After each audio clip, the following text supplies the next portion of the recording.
उल्हासनगरमध्ये भाजपचे आमदार गणपत गायकवाड यांच्याकडून गोळीबार झालाय। उल्हासनगरच्या हिललाईन पोलीस स्टेशनमध्येच वरिष्ठ पोलीस निरीक्षकाच्या केबिनमध्ये गोळीबाराची घटना घडली। भाजप आमदार गणपत गायकवाड यांनी शिंदे गटाचे कल्याण शहर प्रमुख महेश गायकवाड यांच्यावर गोळीबार केला। या गोळीबाराप्रकरणी गणपत गायकवाडांसह 3 जणांना अटक झाली आहे। हा सगळा प्रकार जमिनीच्या वादातून घडल्याचं कळतंय। तर ठाण्यातल्या ज्युपिटर हॉस्पिटलमध्ये महेश गायकवाड यांच्यावरती सध्या उपचार सुरू आहेत। खासदार श्रीकांत शिंदेंनी महेश गायकवाड यांची रुग्णालयात जाऊन भेट घेतली।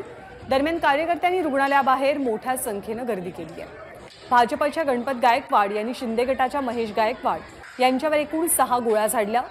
सध्या महेश गायकवाड यांची प्रकृती स्थिर आहे। पोलिसांनी आरोपी आमदार गणपत गायकवाड यांच्यासह 3 अटक केली आहे।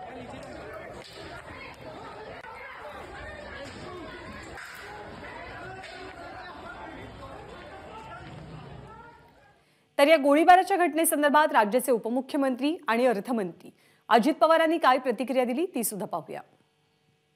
प्रत्येक आमदारांनी संबंधितांनी हे व्यवस्थितपणेच वागलं गेलं पाहिजे, परंतु त्याच्या बोलण्यात फार वेगवेगळ्या गोष्टी आल्यात।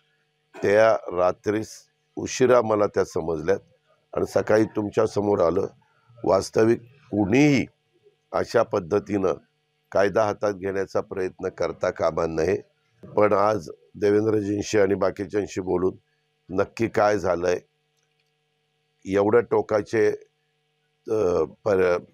मजल का त्यांनी मारली, इतका TV चॅनलला पण त्यांनी फोनवर काही संभाषण जे केलं ते पण कायद्याला धरून अजिबात नव्हतं, हे माझं स्पष्ट मत आहे।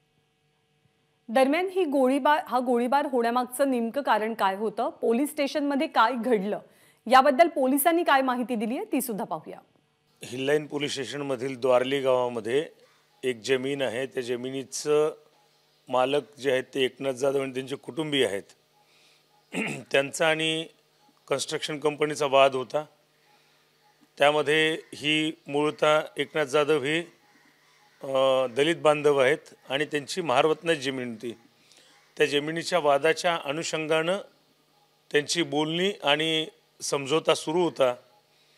त्या दरम्यान आज तिथं कंपाऊंड त्यांनी टाकलं आणि दुसऱ्यांनी काढलं, अशा प्रकारची एक वाद निर्माण झाला। ABP माझा, उघडा डोळे बघा नीट।